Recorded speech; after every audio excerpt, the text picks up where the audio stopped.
Hi everyone, welcome back to Face It with Dr. G. I'm Dr. G and I'm so excited to be here again today to talk with you all about my tips and tricks with neck rejuvenation. And I have to be honest with you all, necks were never my favorite area to treat, and I think they are oftentimes a little bit discouraging and scary for new and both novice and experienced injectors for many reasons. The skin is thin, there's not much tissue or subcutaneous fat there, and you have to understand how to prepare your product, what product you're using, and the patient and what you're treating, right? So I just wanted to be real, raw, and honest with you about what I do, and maybe you can compare it with what you do and integrate it into your practice or not. And I want to hear what you think. So in a typical patient, the skin of the neck is thinner in females versus males. So it's thin regardless. So you have multiple different layers of fascia, both a superficial cervical fascia and deep cervical fascia that encases all of the things of our neck, so the muscles and the arteries and the veins and the nerves. And then you get into the glands, so the thyroid gland and the esophagus and the trachea. So we're obviously not getting that deep, but just understanding there's so many layers, and we're really only focusing on the very, very superficial aspect of the neck above the platysma muscle. So when we talk about the depth of injection, and I posted on my Instagram a visual of where you should and shouldn't be, but we want to inject, so we have the skin, then we have a very small layer of subcutaneous fat, which is also known as the superficial fat, and then we have the platysma. So we want to stay and deposit our product in the subcutaneous tissue. And when you see your needle or cannula, so I specifically use a 22 gauge 2-inch cannula, which is interesting and an acquired skill, I would say. It's a little bit different to use, but when you're in the right plane, the cannula glides beautifully.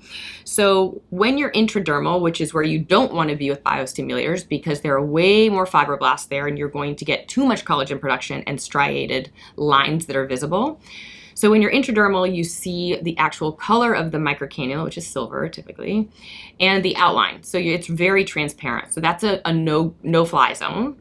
And when you get into the subcutaneous tissue, it's more like you're underneath the covers. You can see the outline of the cannula, but you don't see color or real shape. And you'll notice that the microcannula glides really beautifully. So that's the first thing. If you're really feeling a lot of tension and pressure, you're in the dermis. So reverse your cannula, remove it, and get right into that nice plane. I find that inserting my cannula into the neck skin can be tricky because not only do you not want to put pressure on someone's neck to try to manipulate the cannula, I can't imagine. I mean, I've had my neck treated and it feels weird like that, so don't push on your patient's neck. And the skin is a little bit looser. There's not as much substance, and it's harder to navigate that cannula and get it in. So I like to insert my cannula at a 90-degree angle actually into that insertion point. And sometimes I will bend my microcannula. It makes it a little bit easier. It depends on your angle and where you're placed and how tall you are and where your patient is and all those things. So you need to make sure you're comfortable first and then figure out how you're going to inject them. But you can bend your cannula. When you get in there at 90 degrees, then you gently rotate your wrist down so you're more at a 45-degree angle. So that has helped me with navigating the entry of my cannula. So when it comes to now product choice, so I use primarily hyperdilute radius, and everyone will say, well, how do you make it? What is the ratio, and et cetera, et cetera. I vary my ratio based on the patient that is in front of me. So if the patient's relatively young, maybe let's say 30s, 40s, has thicker skin on their neck, or if it's a male patient, you can use a more concentrated variant of the product. Still hyperdilute, but not maybe as hyperdilute. So if it's, let's say we have a 30-year-old that has some horizontal necklines, I'm really seeing these lines present themselves at a younger age because we are all on our phones all the time. And so now I look like a ridiculous when I hold my phone. I try to out in front of me because I don't want my neck to look that way or prevent it as much as I can. So I'm seeing those lines in teenagers. I mean, it's wild, you guys. So if the patient's young and has robust skin, then I will use as low as an 8-to-1 dilution. So a reconstitution blending. So I will use my 1.5 cc syringe of Radiesse, and then I will add approximately 8 cc's of fluid. 7 of those can be sterile water, bacteriostatic normal saline. 1 of those is lidocaine. So then we just use that as the baseline formula, and as we get into the more mature patient, the skin is thinner. You want to prevent any sort of visibility of that product, because that's another downside to this treatment, and something to be aware of is that if it's too thick and the skin is transparent, you can see it. It does go away. I've treated patients with it. I've had patients that are mine that have had this happen. It goes away. So it's not a huge concern, but it's an annoyance, and so you want to prevent that. So I will go up to anywhere between 12 to 14 cc's of bacteriostatic normal saline or sterile water, and then 1 cc of lidocaine. I had a patient the other day, and I used 10 cc's of normal saline and 1 cc of lidocaine, and I used 2% lidocaine without epinephrine.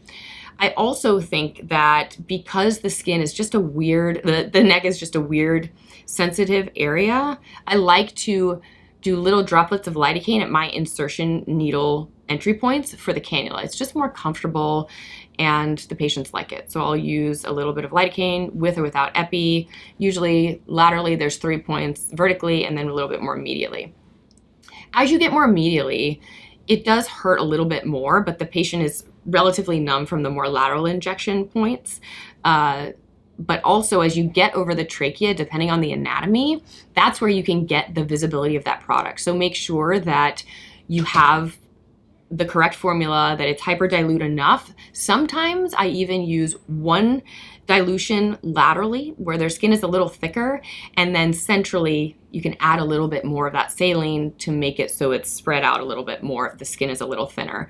So I encourage you to keep all of your safety precautions and all of your foundational knowledge together, but think a little bit more outside of the box when it comes to the patient you're treating with their neck.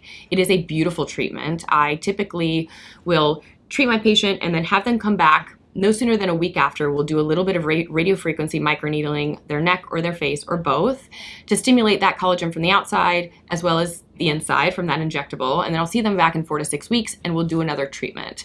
It's great. Patients typically don't bruise a ton, but again, everyone is a little bit different. Tell them to avoid their fish oil, vitamin E, all these things.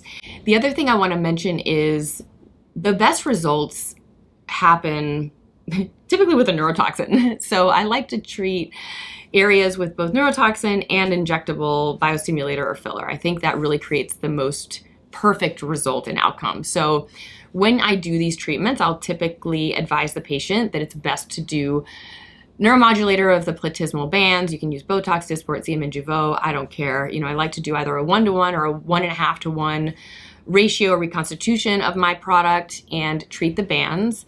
Another thing that I like to do with necks is if we're focusing on that lower part of the upper body, the neck, if we're focusing on that and we look at the submental area, maybe they need a little bit of tightening of the submental region, so we can do some smooth threads there. We can do a little bit of support in the jawline and also some neurotoxin along the jawline. So those are things that I like to consider when treating the neck. Some patients just want to focus on the neck specifically or treat kind of that lower third of the face. The other thing is remind your patients to use their sunscreen and their retinol on their neck, also their hands, their feet, just dunk their whole body, okay? No, but use the retinol on their and sunscreen on their neck. It's super, super important. The retinol, as I have mentioned before, if you haven't heard me, retinol thickens the skin. It thins that superficial stratum corneum that flakes off that we don't want anyway because the turnover is quicker, but it thickens the actual epidermis, and that's what we want. So we want to use those products. Another thing that I didn't mention is you can mix and blend in platelet-rich plasma or platelet-rich fibrin with your hyperdilute Radiesse to help that stimulation even more. That's another option, but that's getting into a whole other bag of worms. So that's not typically my go-to treatment. My go-to treatment is what we discussed today. So thanks for listening. I hope you could take away a couple little tips and tricks. Send me your questions on Instagram. I'm sure I'm going to get a ton of them, or comment below if you're watching YouTube, and share it with your friends. And I can't wait to see you guys next time.